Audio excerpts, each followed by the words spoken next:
Okay, so today we're going to talk about chapter 15, which deals with monopolies.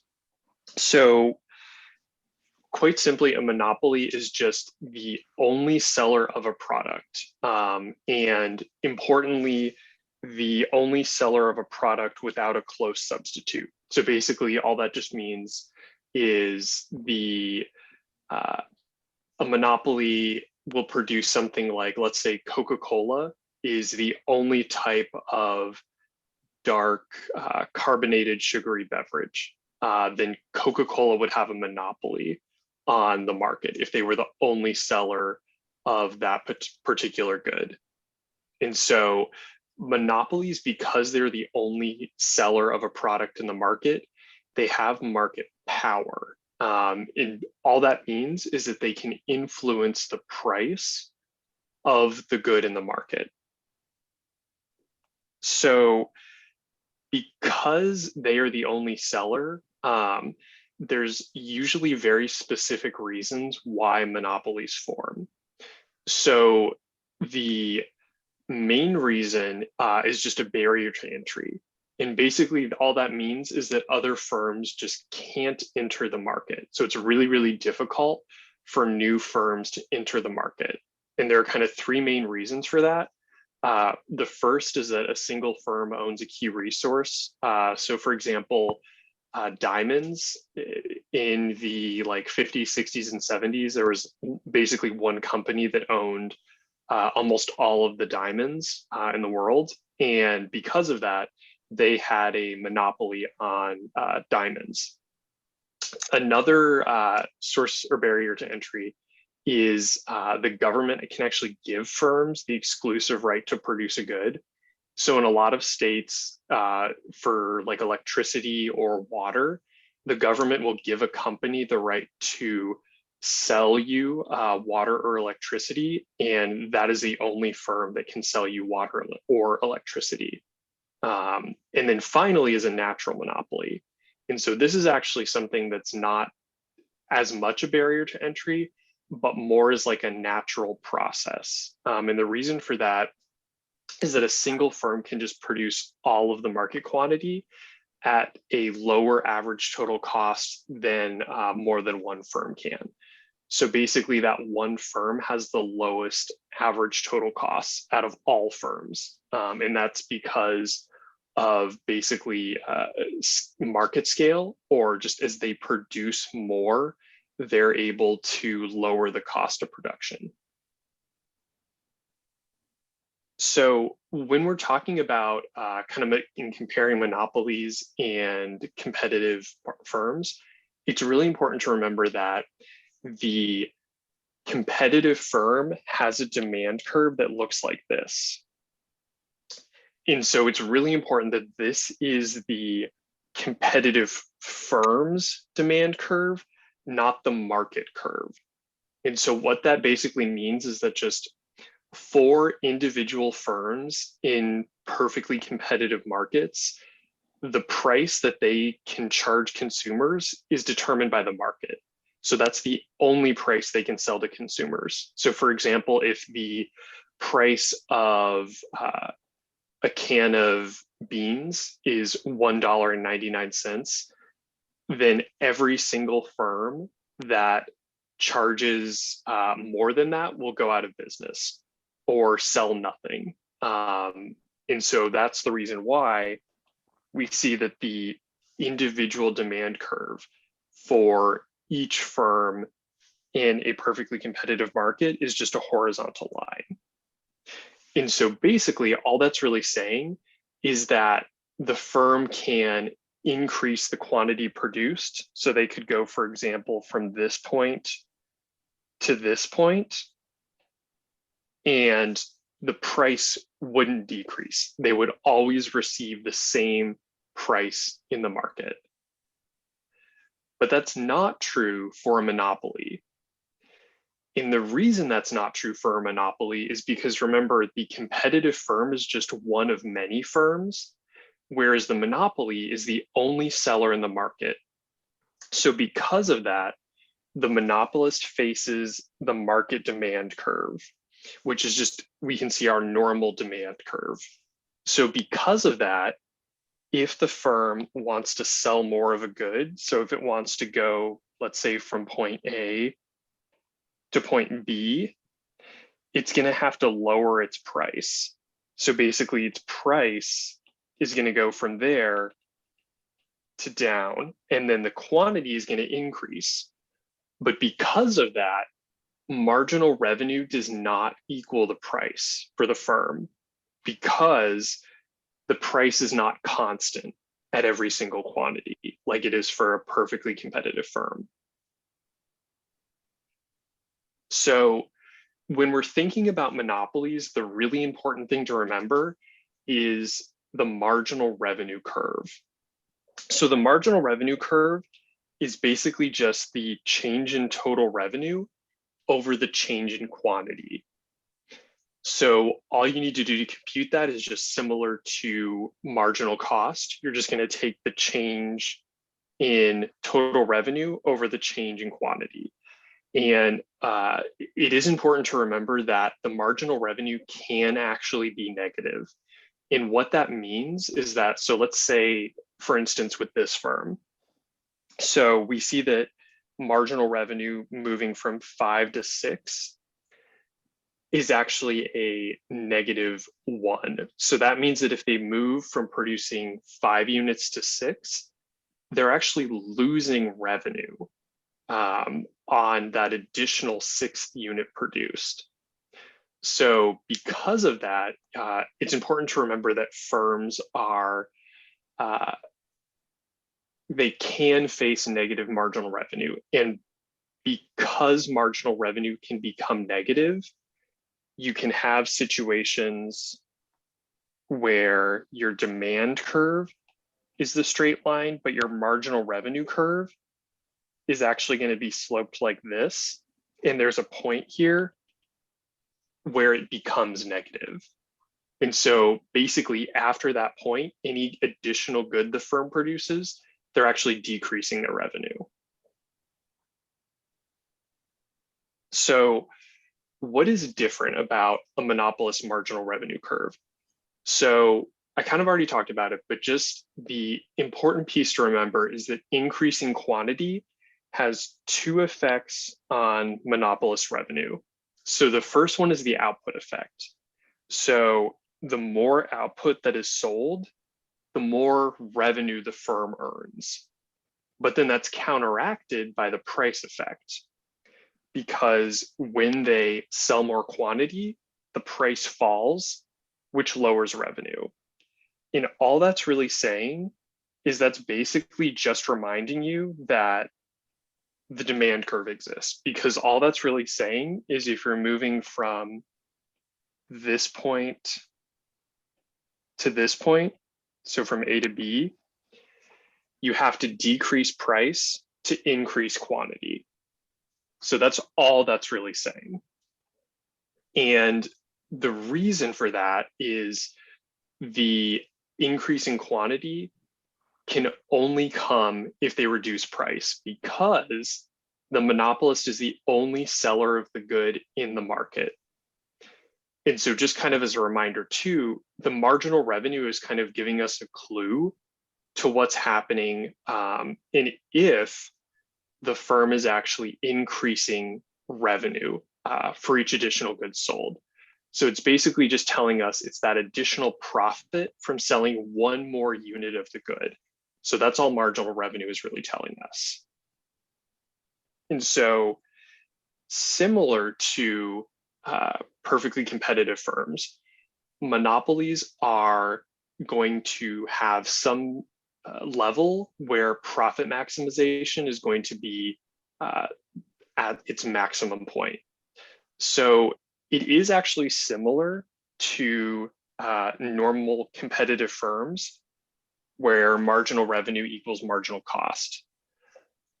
But the difference is that they find the price from the demand curve.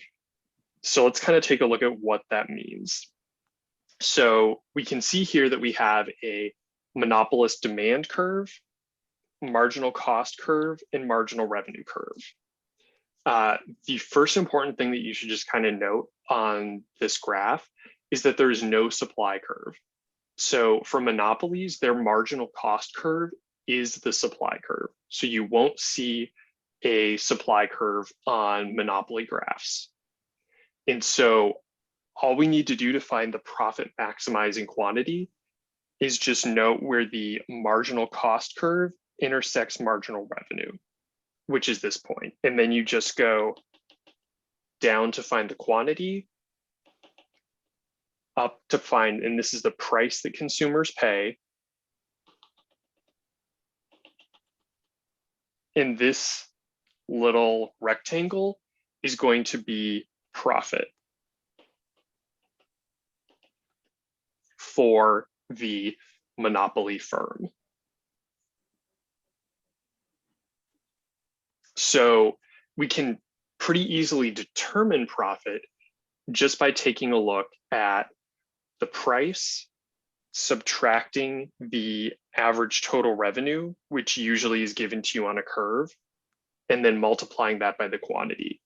And then we can get this profit for the monopoly. So I kind of already mentioned this, but just to kind of fully hammer it home, a monopoly does not have a supply curve. And the reason for that is because the monopoly is a price maker. So they make the price in the market because they're the only firm selling the good. They actually are able to set the market price. Whereas a competitive firm takes the price in the market as a given because they're just one of many firms. They cannot determine or set the price in the market. And that's really all to say. So when you are comparing monopolies versus competitive firms, you can kind of see what the differences are. So remember that when we're looking for a competitive firm, we have the price is equal to the marginal cost curve. For the monopoly, though, the price in the market is going to be equal to the intersection of the marginal cost curve and the marginal revenue curve. So note this difference in price. So the monopolist is charging this price up here, whereas the perfectly competitive firm is charging this price down here. So because of that, the monopolist is earning a monopolist profit. And that monopolist profit is actually decreasing welfare in the market because there is a form of deadweight loss. And we can see that deadweight loss if we actually look at this. So for a perfectly competitive firm, this would be the intersection point of the demand curve and the marginal cost curve. So note then that this triangle right here is not being sold. So that QM to QC is not currently being sold in the market. And so because of that, that difference is going to be the deadweight loss in this market. And we'll kind of get into that a little bit later and in more detail as well. So we talked about competitive firms, price equals marginal cost. But in the monopoly equilibrium, price is actually greater than marginal revenue, and marginal revenue is equal to marginal cost. So because of that, the monopoly quantity is too low in the market. And we saw that up here because the quantity the monopolists are producing is lower than the quantity that the competitive firm would be producing. So because of that, there's the deadweight loss. And that deadweight loss can be seen in something like this. So we have the monopoly quantity, normal equilibrium quantity. Deadweight loss consumer surplus, so consumers still are earning a surplus, but producer surplus is now going to be this area because the monopolist was able to take away some of the surplus from consumers because the monopolist, the price that they charge in the market is greater than the marginal cost. Okay, so let's take the first top pack question.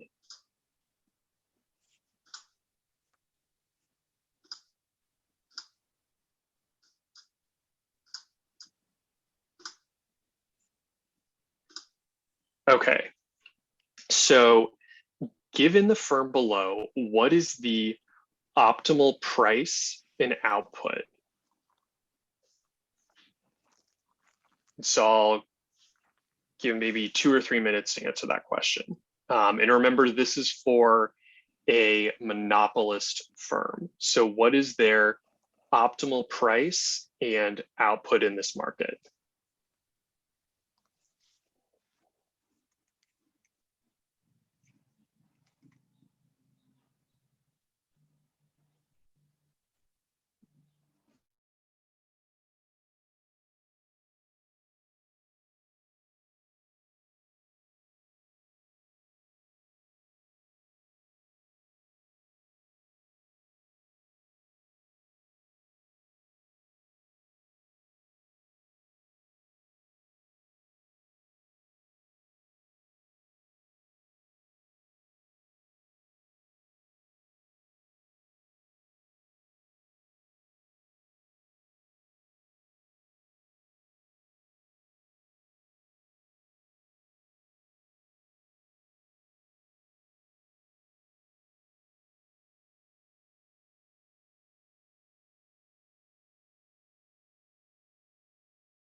Okay, and I'll give 1 more minute. So those who haven't answered, definitely answer before I close the question.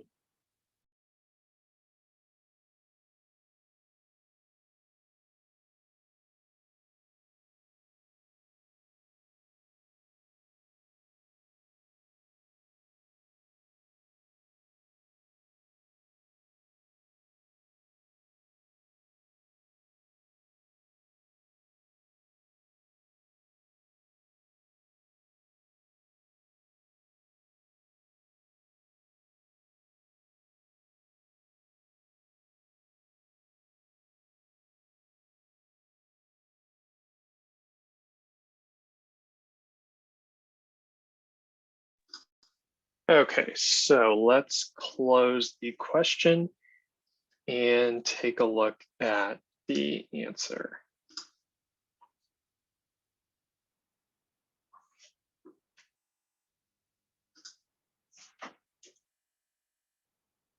Okay, so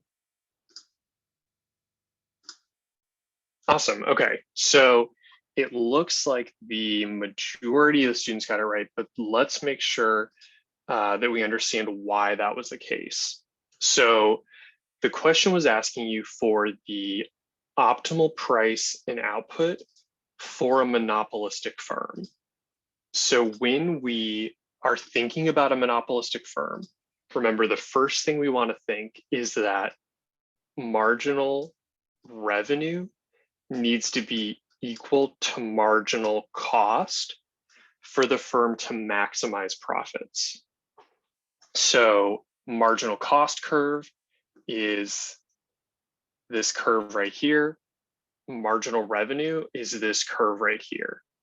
So the intersection point is going to be here, point C. And so because of that, to find the optimal quantity in the market, all we're going to do is just draw a straight line down to quantity and then draw a straight line up to the demand curve. And then that intersection point is going to tell us the price. So we can see the optimal price is going to be P3 and the optimal quantity is going to be Q2. Does anyone have any questions on that before we move on?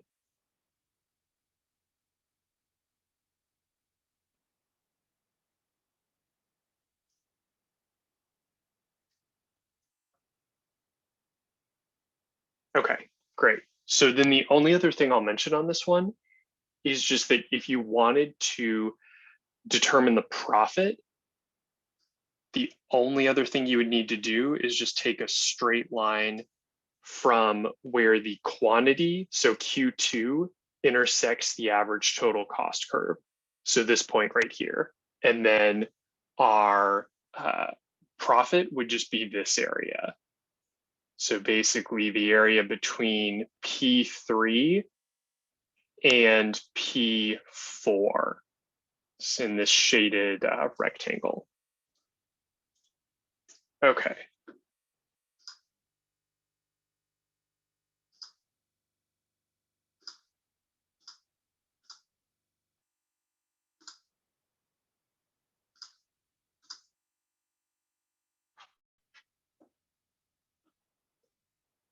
Okay, so now that we've kind of understand how monopolists make profit and how to determine monopolist profit, it's really important to talk about public policy towards monopolies.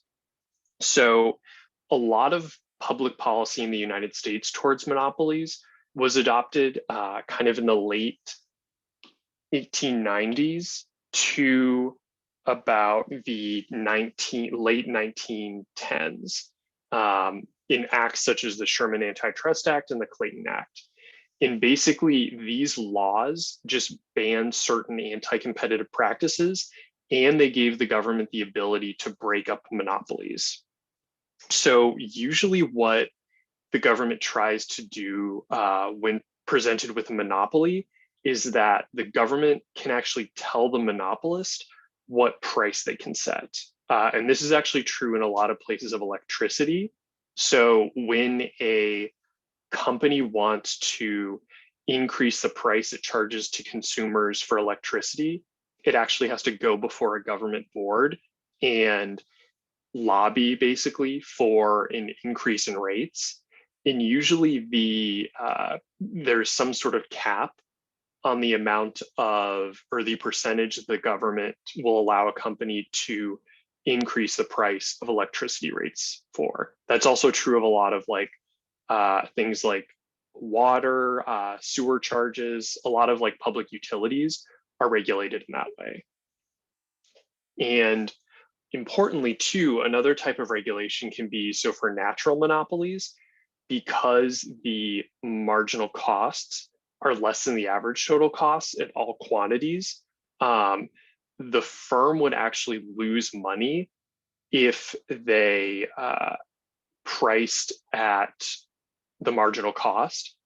And if that's the case, then frequently what regulators do is they will subsidize the monopoly. And so they'll tell the monopoly that they can set their price equal to average total cost, so they earn zero economic profit.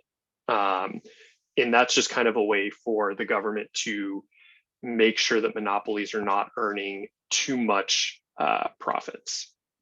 So a couple people actually a lot of people asked kind of about, are there any like examples of recent antitrust laws in the United States? And so actually no. Most recent antitrust kind of cases have actually been using these really old laws. So like there was a case in the, I think it was like the 80s against AT&T that broke up AT&T into separate telephone companies. There was also a case against Microsoft in the late 90s, but otherwise there have not been any cases regulating or trying to regulate monopolies in recent years. And another thing governments can do kind of as like public policy is they can just own that company. So like in a lot of places in the US, and actually where I got my undergraduate degree in Sacramento, there was a public utility company that was owned by the county government, and that provided electricity. So that's an example, like the government can just own the company that provides you electricity. Or in instances like the US Post Office, the federal government just owns the post office and it provides the service to everyone. The final thing they can do, which has been the case recently, is just do nothing. So the government can just say, we're not going to, do anything with this. We're going to let the monopoly just be as it is. So monopolies, as we've seen, do have some deadweight loss, but monopolies can actually get around deadweight loss through a process called price discrimination. And so we all know discrimination is just the practice of treating people differently based on like some sort of characteristics such as race or gender. But price discrimination is basically the business practice of selling the same good at different prices to different buyers. And what this relies on is understanding consumers' willingness to pay. And basically, if you can understand a consumer's willingness to pay, you can charge them their willingness to pay, and you will earn the largest amount of profit possible. So when we look at price discrimination, we can think about it and kind of compare it to what a normal monopoly looks like. So we see the normal monopoly here where they have some deadweight loss. But perfect price discrimination allows the monopoly to actually earn all of the possible surplus in the market. So basically, the monopoly can actually take all of the surplus by charging each individual buyer their willingness to pay. And there is no deadweight loss in this scenario. And we can kind of see that in this comparison right here. So note that the perfect price discrimination scenario, there is absolutely no deadweight loss, no consumer surplus. In the normal scenario, there is still some consumer surplus and some deadweight loss. So is perfect price discrimination true in the real world? So no. And the reason for that is because it's impossible for a firm to know every single buyer's willingness to pay. Like when you go into Stop and Shop, you don't announce to Stop and Shop, I would be willing to pay $2 for an orange, but because your orange price is $1, I'm just going to pay $1. Like that's not possible. So a lot of times what firms will do is they'll divide consumers into groups based on things like age or if you're a student or not. And then that can kind of help them determine consumers' willingness to pay. So two really good examples of price discrimination are with movie tickets and airline prices. So for example, movie tickets usually have like a discounted price for like old people, or sorry, seniors, students, and people who can attend during weekday afternoons. And so because of that, they're usually more likely to have a lower willingness to pay than people who would pay full price. So like basically movie theaters try to lower their prices for people who don't work full time or don't have like jobs during the weekday afternoons to like entice students and seniors to come see movies when they don't have as many people seeing them. And the same thing is actually true for airline prices. So like it's very, very uncommon that if you're on an airplane, you will have paid the same price as for the ticket as the people sitting next to you. And the reason for that is because the airline can charge consumers different prices based on demand and based on when you buy the ticket and based on if you have like a some sort of, like loyalty program with the airline. Like if you're a, American Airlines Advantage member or something. So that's one of the ways that price discrimination works in the real world, that through movie tickets, like grouping people into age groups, or charging people prices based on the time of day they buy the ticket, or the actual time of year they buy the ticket. And then the final thing, and this is actually pretty common. So stores like Costco, Walmart, Target will do things where they'll offer quantity discounts. And the reason for that is, like we talked about kind of really, really early on in the beginning of class, the example of like an ice cream. So your willingness to pay for an ice cream cone declines for each new ice cream cone that you get, because at a certain point, you'll get sick from eating so many ice cream cones. So because of that, what firms will do is they'll offer a quantity discount, where they'll basically say, we will give you a discount for the more amount of a product you will buy. And that's just kind of a way to encourage people to purchase more of a good. So just kind of to wrap up chapter 15, in the real world, pure monopolies are very uncommon, but a lot of firms do have market power because they sell a unique kind of type of product, or they have a really, really large market share in very few competitors. And kind of the big takeaway is just that monopolies charge consumers a price that's greater than marginal cost. And because of that, unless the firm is able to perfectly price discriminate, there is going to be some type of deadweight loss in the monopoly market. Okay, so while I am getting chapter 16 up, if anyone has any questions on chapter 15, feel free to ask me.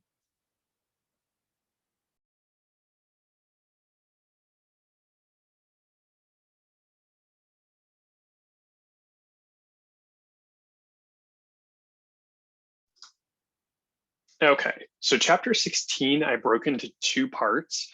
The second part is game theory, which we might not get to today, but that's okay. We'll, if we don't get to it today, we'll do it with chapter 17. But chapter 16 deals with monopolistic competition. So monopolistic competition is kind of a combination of, as the name would suggest, perfectly competitive markets and monopoly markets. So basically, it's just a market where firms sell many products that are similar but not identical. And so you can kind of think of like clothing. Like for example, H&M is different than Zara. Their clothing is not exactly the same. The same would be true for like fast food. So like McDonald's is not the same as Burger King, even though they both sell like hamburger. That's kind of their main products, like hamburgers. Bottled water even. So like the carbonated water, the fancy one, versus just like a plain bottle of water.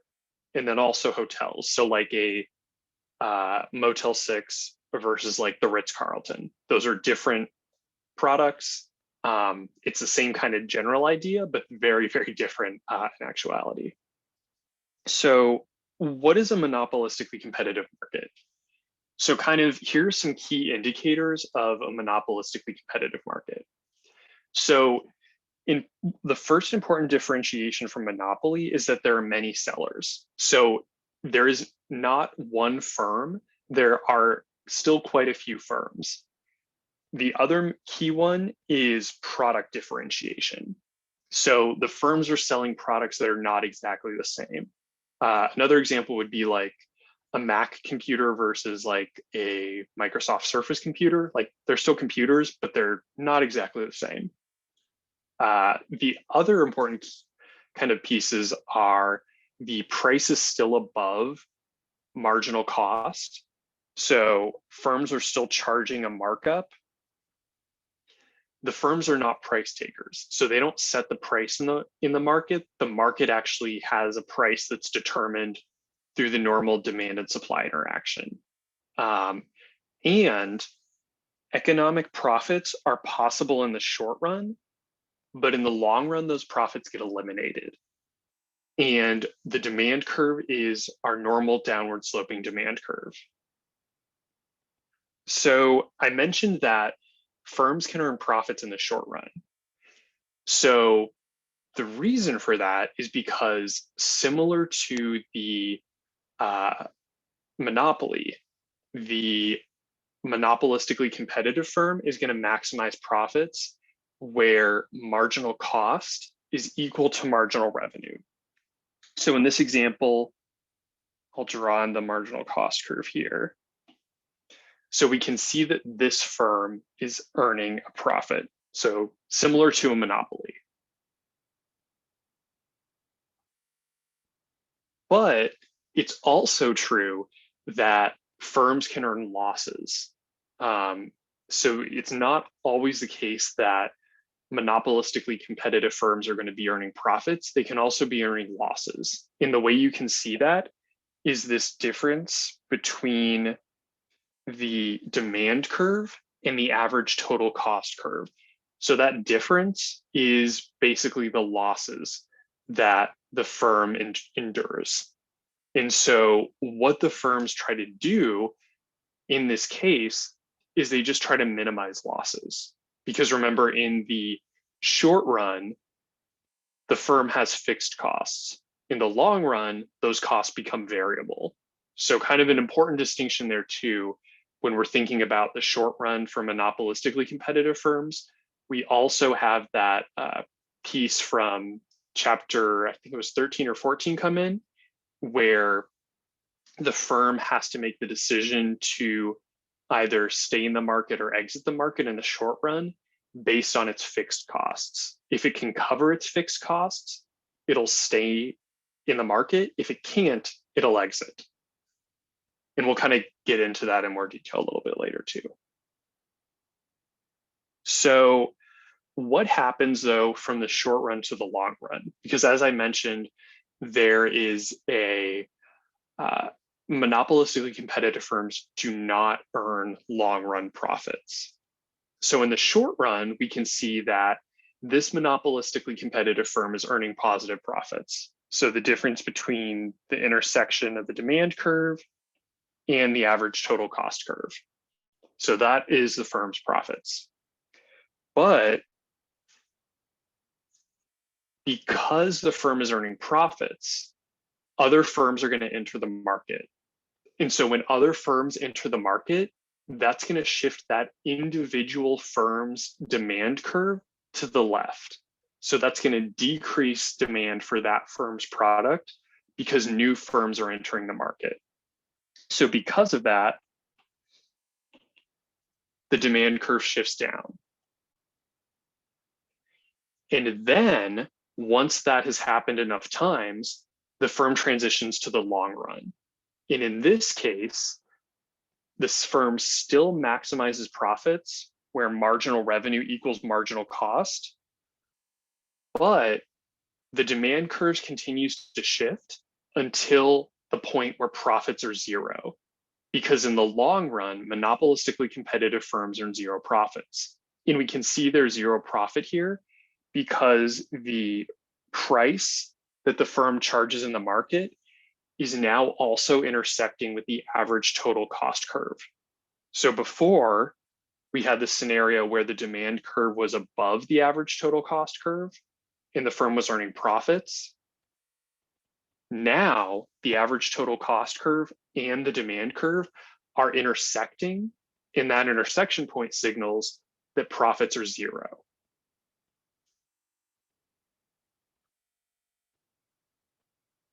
So there's this question of, in the long run, why does entry or exit occur? And it occurs because in a monopolistically competitive market, we have free entry and exit. So firms can freely enter a market if they see there are profits to be made, or freely exit a market if there are losses. So because of that, firms continue to enter and exit until the profit is equal to zero. But, and this is really, really important for differentiating between a perfectly competitive and monopolistic firm. So note that the firm still charges a markup price over marginal cost and does not produce at the minimum point of their average total cost curve. So if it was a perfectly competitive firm, they would not charge this markup, because this markup is a sign that this market is a monopolistically competitive market. Because remember, normally we would have some sort of situation, if it was a perfectly competitive firm, of the marginal cost and the demand curve intersection, that being the point where the firm produces. But that's not the case here, because monopolistically competitive firms produce at the point where marginal cost is equal to marginal revenue. Okay, so let's try the second top hat question.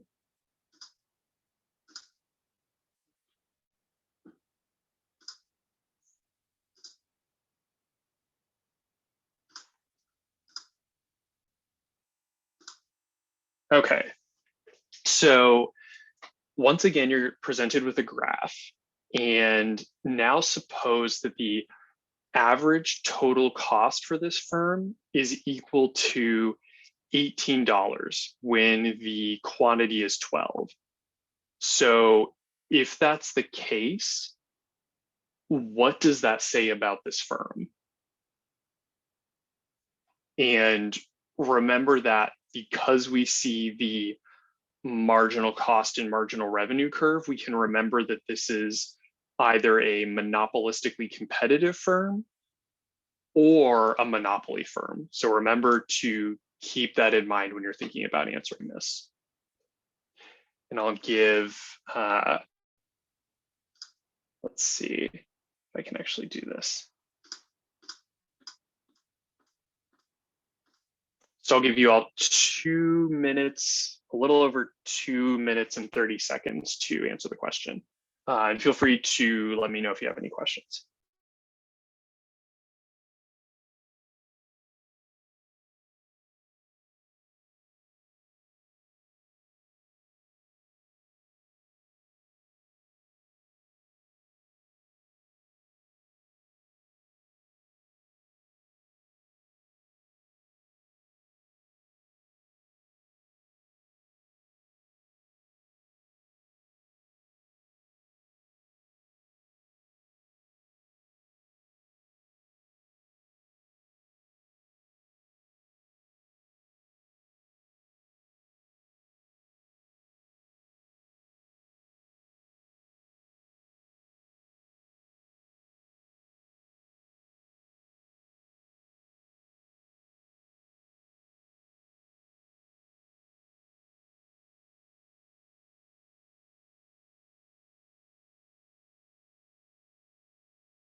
And just a reminder for those who have not yet answered, there's a little over 30 seconds left to answer.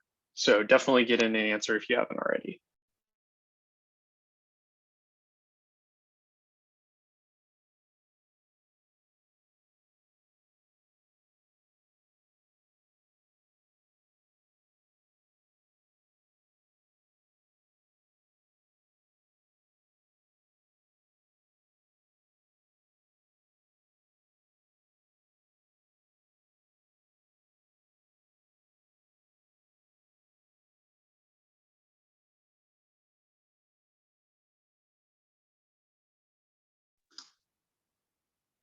Okay, so let's take a look at the correct answer. Okay, great. So it looks like almost 50% got it correct. So let's go over then why A is the correct answer. So the first thing we can see is that we're told that the average total cost for the firm when the quantity is 12 is equal to $18. So the ATC here is equal to 18. And we know that the firm is going to produce at this point right here, because that is where marginal cost and marginal revenue intersects. So we can see that this is the markup from what would normally be what the firm would normally charge. So because the firm charges $18 in the market and the average total cost is $18, we know that the firm is not earning any profits. So because the firm is not earning any profits, we know that this is the long run equilibrium for this firm. Because remember, the long run equilibrium condition is that the firm earns zero profits. So because of that, when they tell you that the average total cost is $18 at a quantity of 12, that's how you know that the firm is earning zero profits. And this is the long run equilibrium. So definitely let me know if anyone has any questions on that.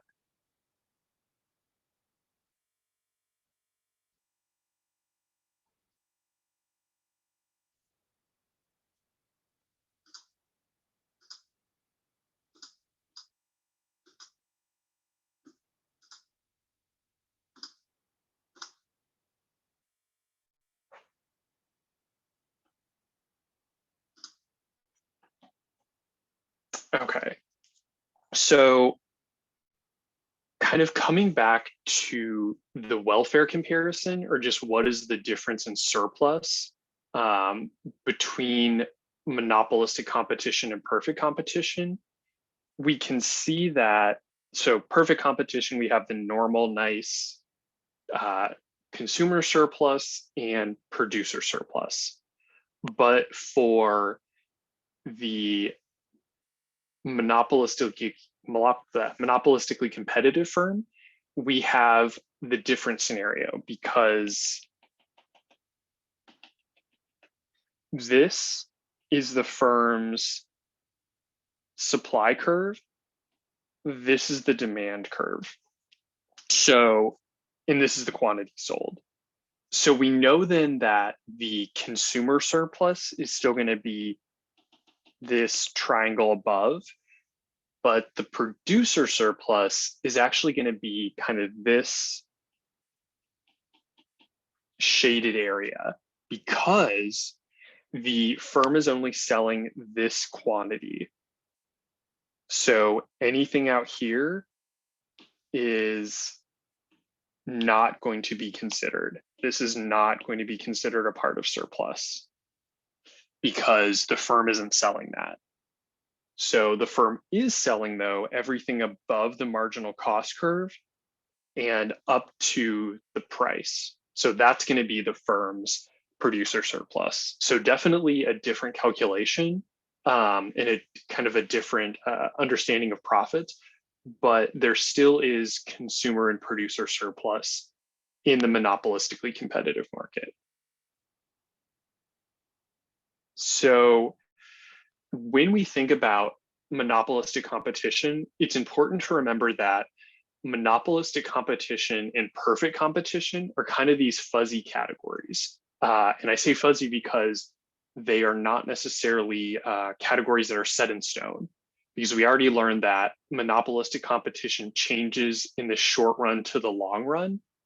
So what happens when monopolistic competition becomes perfect competition? So we can see that monopolistic competition is this black dotted line. Marginal revenue, marginal cost, up, and the firm is earning this profit. Actually, sorry, the firm is not earning any profit here because average total cost curve is this, so there's no profit to be had. But when the firm transitions to perfect competition, we can see that quantity increases and price decreases. And so the reason for that is because the firm is not selling where MR equals MC anymore. The firm is selling where the marginal cost curve intersects with the average total cost curve. So at the point where the average total cost curve is minimized.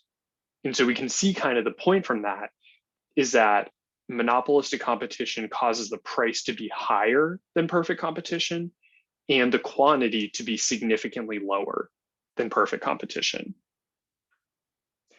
And so just kind of to summarize that, what happens when the firms transition between monopolistic competition and perfect competition is that the marginal cost increases and average total cost decreases. And we can see that here. So marginal costs are increasing, average total costs are decreasing from those 2 points. So why is monopolistic competition less efficient? So 2 reasons. The first is excess capacity. And what I mean by excess capacity is that firms produce at a quantity that is not at the lowest part of their average total cost curve. So normally firms want to minimize average total costs, which we can see are at this point here, but monopolistically competitive firms do not care about that. They just care about the point where marginal cost and marginal revenue intersects. The second reason is that price is greater than marginal cost. And we can see that here, where marginal cost is here and the price the firm charges is here. So that's a very significant markup above marginal cost. And that's true for most monopolistically competitive firms. So there are some advantages though. Monopolistic competition isn't all bad. The first is that there's product differentiation. So there are a lot of different products because the firms have to differentiate themselves to be able to charge that markup. And the second is that it puts pressure on firms to innovate because firms need to keep up their product and keep up the idea that they're slightly different than their product or than their competitors to continue to earn that markup. So one of the ways that firms do that is actually through advertising. And they do that because basically they advertise to consumers and say, hey, my product is different than this, other firms. And because of that, I can charge a higher price for it. So like an example of that would be, Crest toothpaste versus like generic toothpaste. They're basically the same thing. But Crest toothpaste has advertised to you that it's a little better than the generic kind, even though that's not actually true. So just kind of an important thing that monopolistic competition frequently has some sort of way to get consumers to think that their product is better. Okay, great. So we do have time to get to game theory. So game theory, if any of you have taken like an international relations class, game theory might kind of look familiar. Basically what we're doing is we're just trying to model the interaction of different decision makers. So game theory basically studies the decisions and choices that people make and what are the outcomes in those situations. So let's take a look at an example. So we have firm A and firm B. They can produce two different quantities, and then their profits are going to be listed below. So profit for firm A under the scenario where firm A produces 5 and firm B produces 5 is 16. And the profit for firm B is 16 as well. So when looking at a game theory problem or question, the first thing you want to think is determine what quantity firm A will produce based on what firm B produces. So to do that, you take a look at, let me zoom in a little bit. So you take a look at the quantity of firm B. So let's say that firm B chooses to produce 5 units of a good. Should firm A produce 5 or 6? So we can see that if firm B produces 5, firm A is going to produce 6 because 18 is greater than 16. Then we basically just move over and do 6. So if firm B decides to produce 6, what is firm A going to choose? Is it going to choose 5 or 6? So we can see that they earn a profit of 12 if they produce 5, or a profit of 13 if they produce 6. So they're going to choose 6. So then we can see that firm A has a dominant strategy to choose a quantity of 6, regardless of what firm B chooses. So then the second step is to determine what firm B is going to do based on what firm A does. So let's say that firm A chooses a quantity of 5. What is firm B going to do?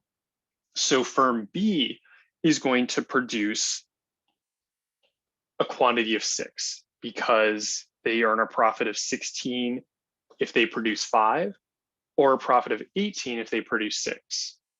So they're going to choose 6 if firm A produces 5. So then we do the same thing for 6, where we take a look at the profits and see that 13 is greater than 12. So firm B is going to produce 6. So firm B is always going to produce 6 units of the good, regardless of what firm A does.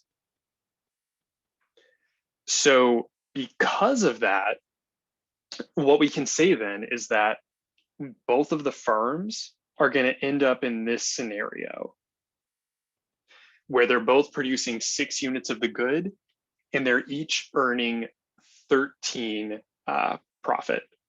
But, and this is really important, is that the best outcome for both firms?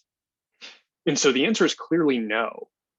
So both firms actually should produce 5 units of the good each, and their profits would actually increase to 16. But because they can't cooperate and they don't know what the other firm is going to choose, they choose to maximize their own best self-interest. And so in doing so, they actually get to this worse outcome where both firms are earning less profits than they otherwise could have. So a couple just kind of quick terms that are common in game theory.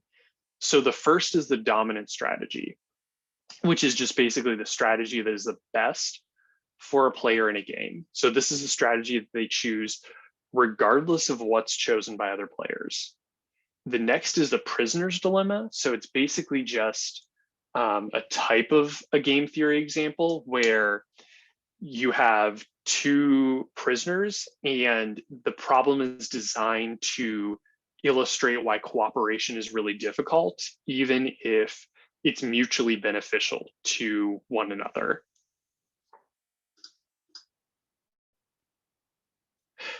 Yeah, and so firm A, yeah, let me go back up. So there's a question asked about for firm A, basically what we are trying to do is, so like for firm A, when you're trying to determine what quantity firm B will produce, you look horizontally. And then for firm A, to determine what quantity firm A will produce, you look vertically. And so that's kind of the strategy that these take through all different types. And there are definitely, like in Blackboard, I actually included some more complicated examples because the exam will have some more complicated examples. So definitely take a look at those, but that kind of same strategy is going to be the same strategy you use regardless of the amount of boxes. Did that answer your question?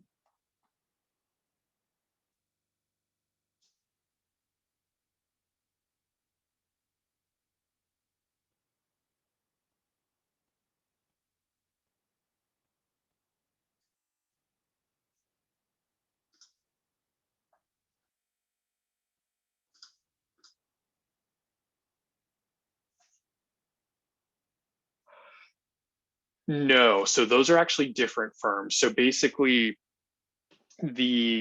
so this is firm A's profit, and this is firm B's profit based on each decision. So like, for example, if firm A and B both chose to produce 5, this would be firm A's profit of 16 and then firm B's profit of 16. Yeah, no worries. That's a really important question to understand. And then the final kind of important like vocab piece that you need to remember is the Nash equilibrium. So the Nash equilibrium is basically just the optimal outcome of a game.